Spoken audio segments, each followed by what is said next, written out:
반갑습니다. 행복 심리학과 함께하는 웰다잉 강의하게 된 한국 웰리스 인재교육원 박상화입니다. 행복과 웰다잉의 관계, 웰다잉을 얘기하는데 행복? 이렇게 느끼실 수 있는데요. 웰다잉과 행복은 중요한 연관 관계가 있습니다. 죽음에 대해서 우리가 알고 있는 것은 사람은 반드시 누구나 죽는다. 또 죽음에 대해서 우리가 모르는 것은 언제, 어디서, 어떻게 죽을지 아무도 모른다는 것입니다.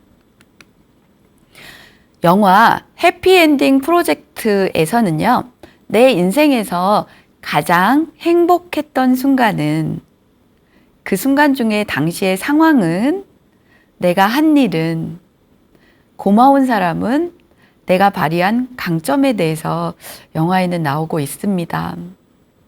우리 시청자 여러분들도 가장 행복했던 순간을 꽂으라면 아마 결혼하는 날, 첫 아이 태어나는 날, 아니면 생일 파티 했던 날, 이런 것이지 않을까 싶습니다.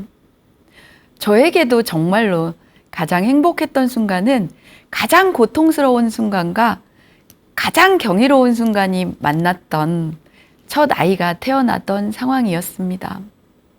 22살의 이른 나이에 아이 엄마가 됐는데요. 22살인 어린 엄마였음에도 불구하고 의연하고 꿋꿋하게 9시간을 산고한 끝에 소중한 아들이 태어났습니다. 그리고 그 상황에서 고마운 사람은 저의 남편입니다. 남편이 태어난 아이를 신생아실에서 데리고 왔을 때 아주 깨면 부서질 것 같은 유리알 같이 소중히 안고 오는 모습에서 이제 우리도 부모가 되었구나. 우리의 유전자를 꼭 빼다 박은 귀한 존재가 가족의 일원으로 함께 하겠구나 라는 생각이 들어서 너무 기뻤습니다. 가장 행복했던 순간이고요. 내가 발휘한 강점은요, 그래도 회복력이 빨랐던 것 같습니다. 모유 수유를 하고 하다 보니까 빠르게 일어나서 아이를 잘 챙기고 또 육아에 전념했던 그런 하루하루의 날들이 기쁨이라는 것을 이제서야 알았습니다.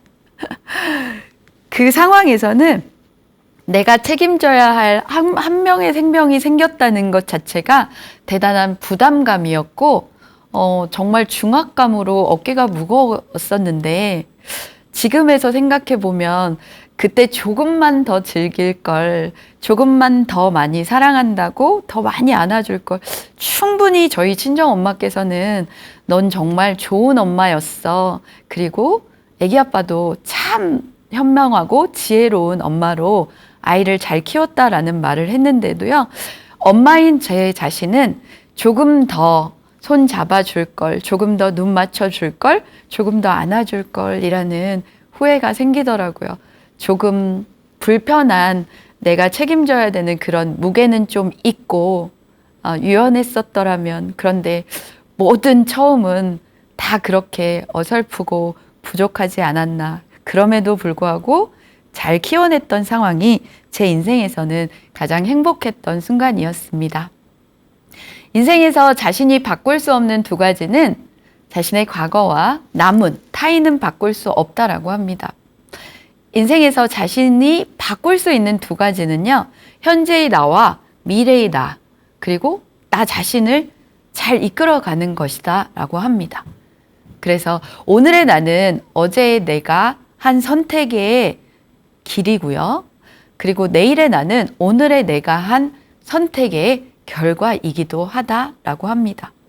그래서 오늘 잘 살려면, 또 오늘을 잘 살아내면 내일도 잘 살 수 있다라는 것을 말씀드리고 싶고요. 자, birth에서, 탄생에서 death까지, 죽음까지는 수많은 기회가 있는데요.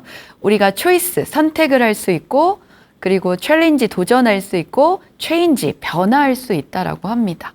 그래서 우리가 알고 있는 B와 D 사이에 선택만 있는 것이 아니라 도전할 수도 있고 기회도 있고 변화도 있다라는 걸 잊지 않으셨으면 좋겠습니다.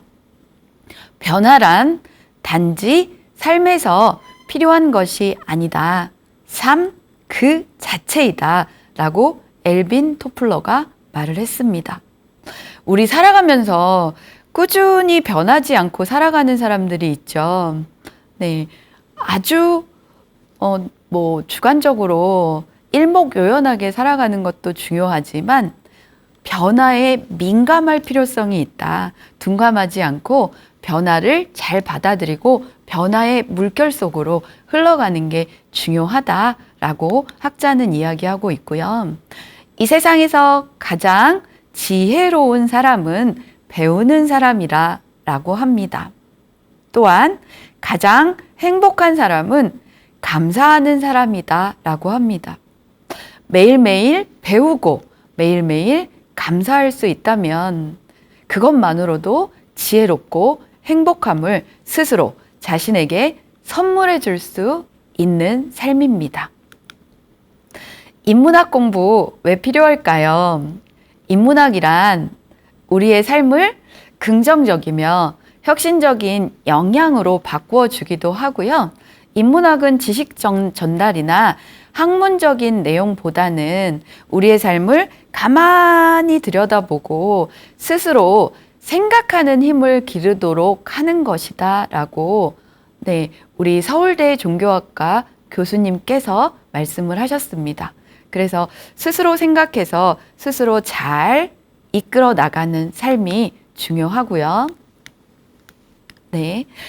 자, 인생은요, 과거는 돌아보면서 우리가 내가 이렇게 살아왔을 때 혹시 수정하고 바꾸어 가야 되는 건 어떤 것이며 그리고 계속 지속해야 되는 건 어떤 것인가에 대한 것을 돌아보는 것이라고 합니다. 현재 내가 잘 살아내고 있는지 그리고 건강관리는 잘하고 있는지 가족들과 사회의 일원으로서 잘 챙기고 있는지를 바라보는 것이 중요하다라고 합니다. 그리고 앞으로 향후 5년 뒤에는 나는 어떻게 살 것인지 10년 뒤에는 어떤 모습을 갖추고 있을 것인지 이런 부분들을 내다보는 것이 중요합니다. 그래서 우리들의 과거와 우리들의 현재와 우리들의 미래가 지금 현재 이 자리에 공존하고 있다고 사람이 오는 것은 실은 어마어마한 일이라고 정현종 시인님께서는 방문객이라는 식기에서도 말을 했습니다. 그래서 중요한 거는 내 자신을 돌아보고 바라보고 내다보면서 잘 알아차려서 나를 잘 이끌고 살아가는 삶을 사는 것이 바로 우리들의 인문학이지 않을까 싶습니다. 미켈란젤로 잘 알고 계시죠? 미켈란젤로의 모티브에 대한 이야기가 있습니다. 천장에 벽화를 아름다운 명화를 그릴 때 아주 구석에 있는 것까지도 사다리를 놓고 올라가서 열심히 색을 칠하고 수정을 하는 것을 보고 친구가 누가 알아준다고 그걸 그렇게 열심히 하나 라고 말을 건넸대요. 그랬더니 미켈란젤로가 이렇게 얘기했다라고 합니다. 아무도 몰라도 나는 알고 있지 않나 라고 했다라고 합니다. 보이지 않는 곳이나 보이는 곳이나 내가 해야 될 일을 알아서 잘 해내는 것, 소명이라고 하죠. 이것을 미켈란젤로 모티브라고 합니다. 우리는 미켈란젤로 모티브를 따라서 잘 규칙을 지키고 그리고 아주 사소한 일에도 그리고 정말 약속도 잘 지키고 질서도 잘 지키고 남이 보든 안 보든 일을 잘 해내는 그런 심리학적인 갖춤을 탑재하는 것이 중요하다라는 거 말씀드리고 싶고요. 자, 깨하고 소금이 합치면 깨소금이라고 합니다. 깨하고 설탕이 합쳐지면 깨달음이라고 하네요. 유머 같은 모습이지만, 네, 누가 누구와 함께 하느냐에 따라서 다른 결과물이 나올 수 있다는 것을 한번 뒤돌아볼 수 있는 내용입니다. 돈이 많으면 행복할까요? 혹시 행복을 돈으로 살 수 있을까요? 우리가 일반적으로 돈이 많으면 행복할까에 대해서 돈으로 살 수 없는 것들이 있다라고 합니다. 집은 살 수 있어도 가정은 살 수 없다. 시계는 살 수 있어도 시간은 살 수 없다. 침대는 살 수 있어도 잠은 살 수 없다. 책을 살 수 있어도 지식은 살 수 없다. 의사는 살 수 있어도 건강은 살 수 없다. 직위는 살 수 있어도 존경은 살 수 없다. 피는 살 수 있어도 생명은 살 수 없다. 관계는 살 수 있어도 사랑은 살 수 없다. 우리에게 가장 중요한 가치는 돈으로는 살 수 없다라고 합니다. 그러나 우리의 삶을 영위하기 위해서 기본적으로 많이 있을 필요는 없지만 적당히 갖추고 있는 것은 중요합니다.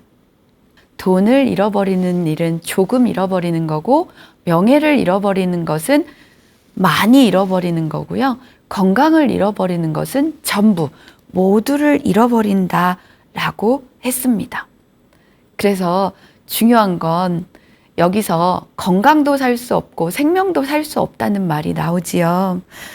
아무리 많은 돈을 가지고 있고 아무리 많은 명예를 가지고 있더라도 돌아갈 때는 누구나 다 평등하게 빈손으로 갈 수밖에 없다. 다만 무엇을 가지고 갈 수 있느냐? 아름답고 멋지고 예뻤던 추억을 가지고 갈 수 있다라고 합니다. 그래서 매일을 순간을 기록을 해 놓으셨으면 좋겠어요. 일기를 쓰시고 사진을 찍어 놓고 그때의 아름다움을 진정한 빛남과 향남과 윤남으로 기억하셨으면 좋겠습니다. 똑같은 오늘이야 이게 아니라 하루하루 기쁨과 의미를 주면서 행복하게 살아가셨으면 좋겠습니다. 언제 행복하십니까? 라고 80대 20의 법칙의 저자인 리처드 코치에게 질문을 했습니다. 그랬더니 돈이 많으면 높은 지위를 갖게 되면 많은 사람들이 나를 알아보면 그리고 나에게 부족한 것은 아니면 더 채워지면 행복해질까? 뭐 이런 내용들이 있었는데요. 실제적으로는 언제 행복하냐라고 했을 때 육체적 운동을 할 때 그리고 신문이나 책이나 잡지에서 지적인 자극을 받을 때 아니면 명상을 통해서 예술적 자극을 받을 때 타인을 위해서 봉사를 할 때 또 친구와의 즐거운 휴식을 할 때 또 자기 자신을 잘 대접하는 일을 할 때 또 스스로를 축하해 주는 일을 할 때 우리가 알고 있는 소소하지만 확실한 행복 속에 진정한 행복이 들어있다라고 저자께서는 말씀을 하셨습니다. 많은 돈과 높은 지위 그리고 다른 사람들이 나를 알아보는 인기 이런 것들보다는 아주 소소한 데서 기쁨을 찾을 수 있는 우리들의 능력을 발휘하는 것이 중요하고요. 행복의 심리학에서는 하나가 좋아지면 다른 하나가 부담이 늘어난다라고 합니다. 당연히 직위가 높아지면 책임도 져야 될 일이 높아지고요. 로또가 당첨되면 여기저기 주변에 챙겨야 되는, 생각해야 될 사람도 많아집니다. 좋은 직장에 가려고 하면 좋은 준비를 해야 되겠죠. 공부 많이 해야 합니다. 그리고 나이 들어서 편하게 살려면 지금 일을 많이 해서 경제적으로도 윤택하게 적립을 해야 되는 겁니다. 좋아하는 일, 잘하는 일을 찾고 이왕 먹고 살기 잘 하기 위해서라면 최고가 되고 최고가 되려면 즐겨야 된다라고 합니다. 그래서 열심히 하는 사람보다 즐기는 사람을 못 따라간다라고 하지요. 매일매일 즐기면서 하나하나 의미를 부여해 주셨으면 좋겠고요. 행복의 원칙은요. 첫째, 어떤 일을 해야 할 것. 둘째, 어떤 사람을 사랑할 것. 셋째, 어떤 일에서든 희망을 가질 것이라고 칸트는 이야기했습니다. 사람은 태어나서 일을 가지고 있어야 되고요. 사람들과 함께 해야 되고요. 그 일 속에서 우리가 계획을 세운 것의 목적을 달성해서 결과로 연결을 해서 희망을 가지면서 성취를 해내 가면서 다시 재도약할 수 있는 길을 열어가는 것이 행복의 원칙이다라고 합니다. 그렇다면 지금 얼마나 행복하실까요? 여러분들은 모든 것을 고려했을 때 나는 얼마나 행복한 사람인지 한번 생각해 보시겠어요? 긍정적인 감정이 나 자신한테 많이 있으신가요? 혹시 인간의 뇌는 무의식과 의식 중에 어디가 강하다라고 생각하십니까? 무의식이 강하다라고 합니다. 그렇다면 무의식은 긍정과 부정 중에 어떤 것을 짝꿍하고 싶어 하는지 아십니까? 바로 부정이라고 합니다. 그래서 긍정적인 감정은 의식을 동반해서 습관적으로 계속 지속해야 된다고 합니다. 그리고 항상 지적인 자극을 추구하는 새로운 것을 배우는 것을 좋아하셔야 됩니다. 그래서 그걸 심리적 포만감이라고도 하거든요. 그래서 참여함으로써 흥미와 재미를 느껴서 나를 행복감으로 이르게 할 수 있으셔야 된다라고 합니다. 그리고 나는 내가 하는 일이 귀하고 가치 있다고 느끼는지 한번 점검해 보시겠어요? 지금 하시고 계시는 일이 의미 있고 목적 있는 일 맞으시지요? 네.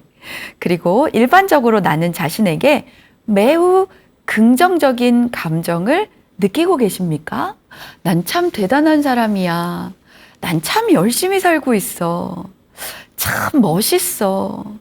훌륭해. 사랑해. 라고 혹시 자존감을 올려주시고 계시기는 하나요? 자존감이 낮으신 분들은요, 외부의 영향력에 휘둘리는 일들이 많다라고 합니다. 똑같은 상황이라도 다르게 감정하고 그리고 다르게 표현하는 분들이 많다라고 합니다. 그래서 중요한 건 자아 존중감은 나를 근사하게 생각하는 마음이라고 윌리엄 제임스는 말을 했습니다. 항상 나한테 반하는 삶을 살아가시면서 자존감을 올려주셨으면 좋겠고요. 나는 항상 낙관성이 있는지 한번 생각해 보셨으면 좋겠습니다. 어떠한 일이 있어도 즐겁게 재미있게 생각을 하는지 아니면 반대로 생각하는지 한번 골똘히 생각해 보시는 것도 좋으실 것 같고요. 자, 혹시 인생을 살아가면서 잘 풀리지 않을 때, 잘 안 될 때도 있습니다. 네, 안 좋은 날도 있습니다. 그런데요, 그 안 좋은 날도 괜찮아. 잘 될 거야. 잘하고 있어. 라는 회복력이 있으시면 훨씬 더 또 행복하시다라고 합니다. 그리고 나를 챙겨주고 나를 관심 있게 봐주는 나와 잘 지내는 긍정적인 인간관계를 하고 계시면 행복하시다라고 합니다. 네, 행복의 조건에는 이러한 요소들이 대단히 많은데요. 이 행복이 전부 다 인문 사회학적 관점에서 만드는 방법이 아니라요. 우리가 잘 살아가는 내용에 대해서 스스로 습관을 만들어서 실행을 해야 됩니다. 그래서 우리가 생각이 행동을 만들고 행동이 습관을 만들고 그 습관이 인생을 만든다라고 합니다. 그래서 그 행복도 분명히 생각하고 행동하고 습관을 장착해서 일상을 아름답게 만들어가는 요소에서 비롯된다고 할 수 있습니다. 그것을 유다이모니아라고 합니다. 인문사회과학은 우리에게 물건을 만드는 방법이나 돈을 버는 방법을 가르치지는 않고요. 삶의 의미를 생각하게 하고 행복하게 살아갈 수 있는 지혜를 가르친다라고 아리스토텔레스는 이야기를 했습니다. 자, 행복의 즐거움과 의미가 만나는 곳에 행복이 있다라고 합니다. 그래서 행복은요, 즐거움과 의미의, 즐거움의 감정적 요소, 의미의 인지적 요소가 같이 결합이 돼서 참여가 일어날 때, 그럴 때 행복의 3요소가 만들어진다라고 긍정심리학을 주장하신 마틴 셀리그만 박사님께서 말씀을 하셨고요. 즐거운 삶이란 과거, 현재, 미래에 대해서 긍정적인 감정을 느끼며 살아가는 삶이라고 합니다.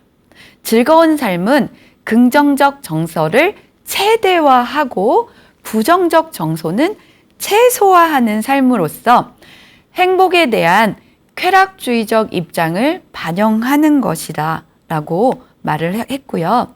의미 있는 삶의 요소는요, 우리의 삶과 행위에서 소중한 의미를 발견하고 부여할 수 있는 삶이라고 하고, 삶의 의미는 자신보다 더 큰 것과의 관계 속에서 발견이 된다라고 합니다. 적극적인 삶이란 삶에서 자신이 선택한 활동에 열정적으로 참여하고 몰입함으로써 자신의 성격적 감정과 잠재력을 최대한 발휘하여 자기 실현을 이루어 나가는 삶을 적극적인 삶이라고 하고요. 진정한 행복은 대표 강점을 찾아내고 개발하여 일상생활에서 잘 활용하는 가운데 발견하는 것이라고도 주장을 하셨습니다. 개인의 부정적인 면 말고요. 개인의 강점을 발견해라. 강점을 알아차려줘라 라고 이야기했습니다. 그래서 항상 긍정적인 삶이 얼마나 중요한지에 대한 부분을 말씀을 하셨고요. 폴 사무엘슨 교수의 행복 공식에는 상대적 욕망 조절이 핵심이다라고 합니다. 행복이란 내가 가진 것을 즐기는 것이라고 합니다. 그래서 욕망은 두 가지 종류가 있는데요. 절대적 욕망이 있고 상대적 욕망이 있다라고 합니다. 절대적 욕망은 우리가 가지고 있는 직업이라던가 명예라던가 직위라던가 지위라던가 이런 부분이 있을 수 있고요. 상대적인 욕망은요, 다른 사람들을 통한 질투라던가 시기라던가 부정적인 감정이라던가 이런 요소가 올라오는 것이다 라고 합니다. 우리 한국 사람들은 행복하지 않다라고 합니다. 행복 지수가 거의 꼴찌 수준에 다다르고 있습니다. 그러나 반대로 한국은 잘 사는 나라 10위 안에 들어가는 나라이기도 합니다. 그런데 보면 항상 이 폴 사무엘슨 교수님의 행복 공식에 따른 상대적 욕망에서 지수가 낮아질 수밖에 없는 것 같습니다. 우리나라 사람들은 꼭 다른 사람과 비교하게 됩니다. 비교하게 되면 꼭 자신이 하락하는 것 같고 다른 사람보다 못하는 것 같은 생각이 들면 자존감이 낮아지고 우울감이 상승함으로써 행복지수가 낮아질 수밖에 없습니다. 그래서 중요한 거는 상대적 욕망을 조절해야 됩니다. 아, 그 사람은 그 사람이고 나는 나야. 나는 나대로의 좋은 점이 많고 나의 인생을 잘 살아가야 된다라고 욕망 조절을 잘 하시는 것이 중요하다라고 하고요. 웰빙의 조건이 되는 신체적, 정신적, 사회적 건강, 현대사회에 대한 다각적인 이해가 웰빙의 조건에는 포함이 된다라고 합니다. 그러니까 잘 사는 것에는 몸도 건강해야 되고 정신적, 정서적 건강도 돼야 되지만 사회적 건강도 추구하는 것이 현대사회에서는 꼭 탑재해야 되는 요소이다라고 볼 수 있습니다. 행복의 심리학에서는 지금 여기에서 행복하다라고 얘기합니다. 네, 카르페 디엠이죠. 그래서 몸운동, 학습 관계 형성이라고 해서요. 신경망에 변화가 있어야 된다라고 합니다. 그래서 어떤 일을 하든 눈이 반짝반짝 거리는 사람은요. 뇌기능이 쇠퇴할 리가 없대요. 그리고 설레임을 안고 가슴 떨림을 가지고 살아가는 사람은요. 행복 호르몬이 잘 나온다라고 합니다. 우리 뇌에서 도파민이나 세로토닌이 잘 나올 수 있다면, 그런 환경을 제공해 줄 수만 있다면, 그러면 우리 행복 심리학, 긍정 심리학을 실천하고 있는 리더십의 리더라고 할 수 있습니다. 그래서 항상 신경망의 변화를 일으킬 수 있어야 되고요. 또 행동의 심리학에서는 중요한 게 자기 관리에 대한 부분을 성공의 법칙으로 삼고 있다라고 합니다. 자, 행복의 심리학에서 보면요. 우리 에미 세팔라 교수님께서는 성공하면 행복해지는 것이 아니라 행복해지면 성공할 가능성이 높아진다. 지금 당장 행복해지려면 마음 건강을 잘 챙기고 나와 타인에게 조금 더 친절하라. 문제는 실천이다. 라는 이야기를 하셨네요. 윌리엄 제임스는 이렇게 얘기했습니다. 행복해서 웃는 것이 아니라 웃어서 행복한 것이다. 라고 이야기했습니다. 그거랑 조금 일맥상통한 얘기이지 않을까 싶습니다. 성공해져서 행복해지는 것이 아니라 행복하게 하루하루 매일매일 보내다 보면 성공할 가능성이 높아지는데, 그 행복은 실천하는 요소가 가장 핵심이고 그 실천에 의해서 성공을 한다라고 교수님께서는 말씀해 주셨습니다. 삶의 질을 높이고 또 질병을 예방하기 위해서는 개인의 긍정적이고 주관적인 경험이 풍부해야 되고요. 긍정적인 개인적 특성을 개발하고 그리고 긍정적 제도 장치를 연구하는 과학을 긍정심리학이라고 명명하셨습니다. 그래서 중요한 건 삶의 질을 높이기 위해서는 행복하셔야 되고, 행복하시려면 긍정하셔야 되는 이야기를 하고 계시는 겁니다. 그러면 긍정하는 부분에서는 객관적인 지표가 아니라 주관적인 경험들을 아주 풍부하게 많이 해주셔야 되는 거죠. 자연을 보고도 어머나 아름다워. 그리고 바람 한 점에도 정말 시원하다라고 느낄 수 있는 유연성. 그리고 지금처럼 이렇게 여름인데도요. 아, 내가 땀을 흘림으로써 노폐물을 배출시킬 수 있어서 정말 건강에 이롭겠다라고 생각하는 이런 주관적인 모든 경험들이 긍정심리학이라고 볼 수 있습니다. 자, 창의성과 자아 실현을 강조하는 맥락에서 긍정심리학이라는 표현을 최초로 사용한 사람은 매슬로우라고 볼 수 있습니다. 네, 자아 실현을 강조했던 학자시죠. 그래서 우리 매슬로우는 생리적 욕구, 안전의 욕구, 사랑 소속의 욕구를 결핍 동기라고 해서 결핍 동기가 충족이 돼야 인간은 비로소 성장의 동기가 작동이 되는데, 성장의 동기 중에 늘 사람은 인정받고 존경받고 깊은 존경의 욕구가 고취가 되고 나면 자아 실현을 추구하려고 하는 욕구가 강하게 발현이 된다라고 합니다. 그런 표현에서 바라본다면 긍정심리학을 최초로 사용한 것의 학자는 맞고요. 이 뒤에 1998년에 이제 마틴 셀리그만 박사님께서 긍정심리학에 대한 부분에 관심이 촉구되면서 CNN 인터뷰도 했습니다. 그래서 중요한 건 컵에 물이 반이 있을 때 긍정적인 사고를 하는 사람은 반이나 남았어 라고 하고요. 부정적인 사람은 반밖에 안 남았어 라고 한다라고 합니다.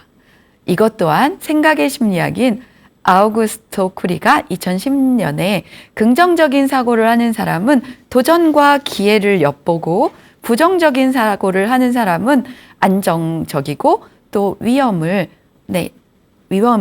초래하거나 또 안정을 추구하려는 그런 마음을 갖는다라고 합니다. 나는 생각한다. 고로 나는 존재한다. 데카르트의 명언이죠. 그래서 항상 생각하기에 내가 존재합니다. 심리적 포만감과 그리고 지식의 지혜의 확장이 얼마나 삶에 중요한 요소인지를 말을 하고 있고요. 자, 깨달음의 과정은요, 우리들이 치유와 회복으로 성찰할 수 있는 부분을 같이 나누는 것을 의미합니다. 밤이 깊으면 곧 동이 틀 것이니 희망을 놓지 마세요. 세상에서 가장 중요한 일들은 대개 전혀 가망이 없는 것처럼 보이는데도 끝까지 노력하는 사람들에 의해 이루어졌습니다. 바람이 불지 않을 때 바람개비를 돌리는 방법은 앞으로 달려나가는 것입니다. 할 수 없어 포기하는 것이 아니라 포기하기 때문에 할 수 없는 것이다 라고 합니다. 4차 산업혁명 시대에 이런 말이 있습니다. 살아남는 사람이 위대하다 라는 말이 있습니다. 그래서 우리가 마지막까지 포기만 하지 않는다면 좋은 결과를 돌출해낼 수 있고 그리고 성취할 수 있음을 시사하는 아주 좋은 글입니다. 회복 탄력성이란 원래 제자리로 돌아오려는 힘이다 라고 합니다. 고무줄을 잡아당겼다가 놓아주면 당긴 상태로 있는 게 아니라 다시 제자리로 돌아오는 탄성을 의미하는데요. 심리학에서는 주로 시련이나 고난을 이겨내는 긍정적인 힘이라고도 보고요. 크고 작은 역경과 어려움을 도약의 발판으로 삼는 긍정적인 힘이다라고도 하며 마음에 근력을 붙여야 된다라고도 합니다. 우리가 운동을 하면 다리에 근력이 붙는 것처럼 마음에도 무수히 많은 수용과 적극적 존중과 그리고 지지를 받아야 마음에도 근력이 생깁니다. 비난받고 비평받고 불평하고 불만을 가지면 마음에 힘이 없어집니다. 그래서 마음에 근력이 많이 붙어져 있는 상태, 어떠한 일이 일어나도 다시 일어나서 탄성을 가지고 자기의 주어진 일을 할 수 있는 능력을 회복 탄력성 또는 적응 유연성이다라고 합니다. 그래서 항상 나 자신의 정신 건강과 마음 건강, 몸 건강을 챙기는 것을 게을리하지 않으셔야 된다라는 걸 꼭 말씀드리고 싶고요. 회복 탄력성의 요소에는 자기 조절 능력과 대인관계 능력, 긍정성의 능력으로 나뉘어질 수 있는데요. 자기 조절 능력에는요, 어떤 부분들이 있냐면 분노와 화를 조절해야 되고요. 원망을 내려놓고요. 남 탓하는 것도 하지 않아야 됩니다. 또한 자기 조절 능력을 자기 경영 능력이다 라고도 합니다. 그래서 감정은 조절해야 되고 충동이 올라올 때는 통제력을 발휘해야 되고요. 내가 왜 이런 화가 일어나고 있는지, 이런 분노는 왜 어디에서 오는 것인지에 대한 원인도 분석해내는 것이 중요합니다. 그리고 대인관계 능력에서는 중요한 게 뭐냐면 나 자신을 정확하게 알아서 나를 키워내 가는 능력이 중요하고요. 또 소통 능력을 확장시킴으로써 대인관계, 인간관계를 향상시키는 게 좋고요. 요즘 AI 인공지능이 아무리 IQ가 높다고 해도 절대 인간에게 능력을 따라갈 수 없는 능력이 공감 능력이다라고 합니다. 사람에게 눈을 맞추면서 고개를 끄덕이며 그 마음을 알아주고 살펴주고 챙겨주고 이런 거는 아무리 빠른 AI 로봇, IQ만인 로봇이라도 절대 따라올 수 없는 우리들의 대인관계 능력입니다. 그리고 긍정성은 나에 대해서 낙관성이 있어야 됩니다. 자기 자신을 비판하지 않고 부정하지 않는 나는 참 잘 될 사람이야. 나는 정말 열심히 살았어. 최고야! 라고 말을 할 수 있어야 되고요. 그리고 매일매일 살아가면서 생활에도 만족도가 있으셔야 합니다. 또한 감사합니다, 감사합니다 라는 삶을 연결해 가는 것이 회복 탄력성의 요소에 해당되는데요. 자기조절 능력에는 하워드 가드너의 다중지능 이론의 인성지능 부분, 또 다니엘 골만의 감성지능과 관련이 있다라고 합니다. 그래서 자기조절 능력은요, 30에서 50%는 유전적 요인이 작용이 되고요. 50에서 70%는 훈련과 노력으로 향상이 가능된다라고 합니다. 그렇기 때문에 분노하고 화가 나고 그리고 원망하고 이러는 부분들도 충분히 긍정성을 가지고 우리가 회복력을 유지시켜 주는 것이 중요하고요.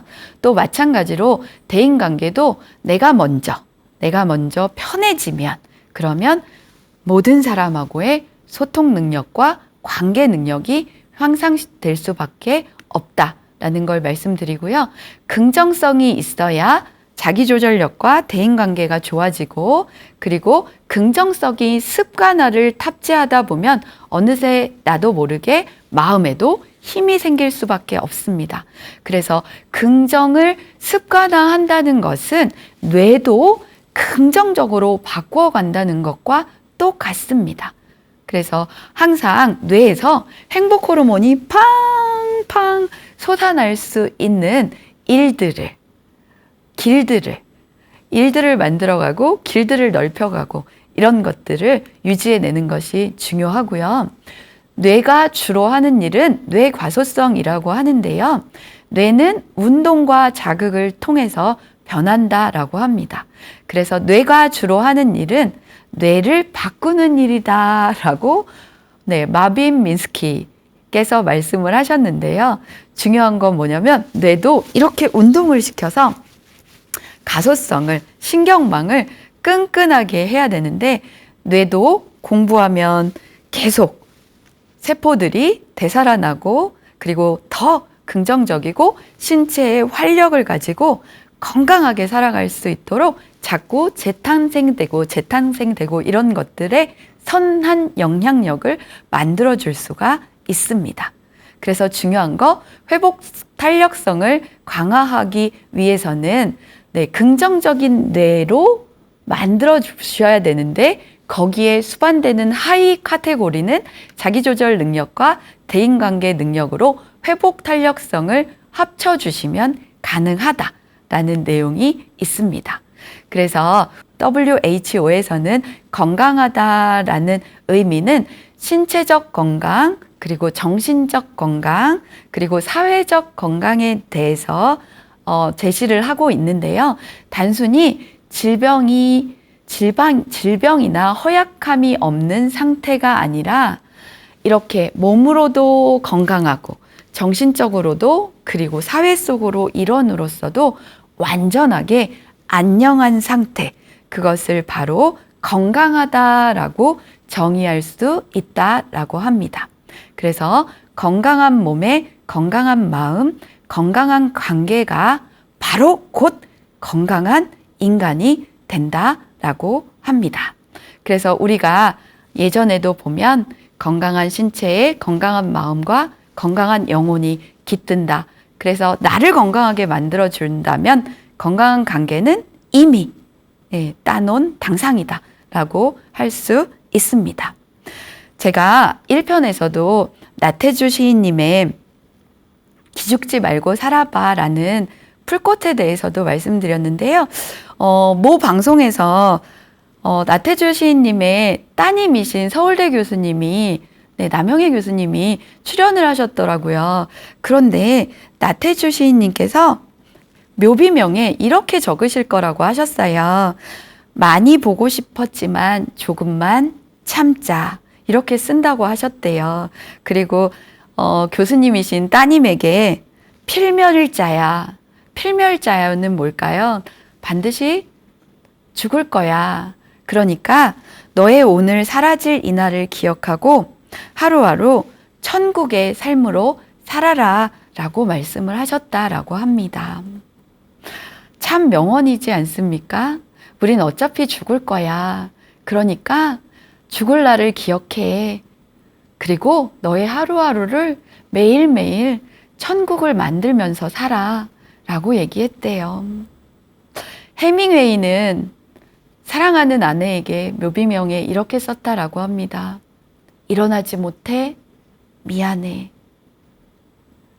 참 그 말을 듣고 마음이 아프기도 하고 또 두 분의 사랑이 느껴지기도 했습니다.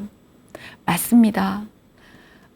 우리 시청자 여러분께서 나한테 생각하는 묘비명은 무엇이 있으신가요? 우리는 우리의 삶을 잘 가꾸어서 훗날에도 아름다운 묘비명과 함께 뜨겁게 잘 살았다. 열심히 잘 살았다. 그리고 감사하고 고맙다. 또 만나. 라는 희망의 메시지를 보내는 행복한 삶을 사셨으면 좋겠습니다. 저는 이 웰다잉 인문학을 통해서 시청자 여러분들과 만나게 돼서 축복이었으며 또 행복이고 다복함으로 만복 가득한 사람이 되었습니다. 함께 해주셔서 감사합니다. 박상화였습니다.